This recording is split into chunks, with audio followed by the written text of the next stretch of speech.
नहमदुहु व नुसल्ली अला रसूलिल करीम, अम्मा बाद।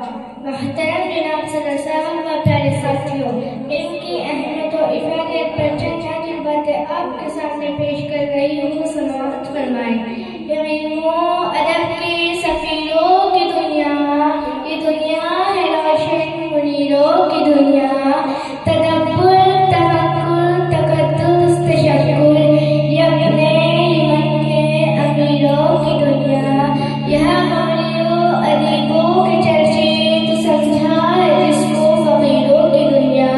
जनाब सदर मोहतरम असातिज़ा इकराम और मेरे हमदर्द साथियों, अस्सलामु अलैकुम।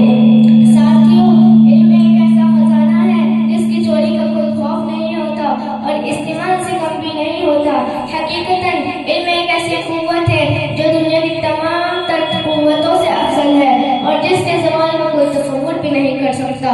कुदरत के सरफस्ता राज़ों का इंकिशाफ इनकी ही बदौलत हुआ है। इनकी वजह से दुनिया की तमाम तर वुसअतें आज के इंसान के सामने सिमट गई है, दूरियां कुर्बतों में बदल गई है और आज का इंसान फलक के वुसअतों पर हावी है, चांद पर अपनी फिदा में लगा चुका है। इनकी बदौलत वो मज़ाहिर कुदरत जिनको वो पूछता था आज उसकी खाकिरा है।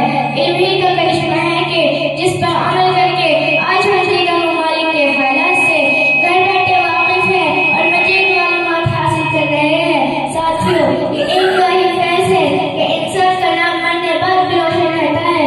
हमारे और दीगर अक़वाम की अज़ीम कायदीन ने इल्म हासिल करके अपनी कौम की बख़ूस खिदमत की है और आज भी उनके नाम ज़िंदा व जावेद है।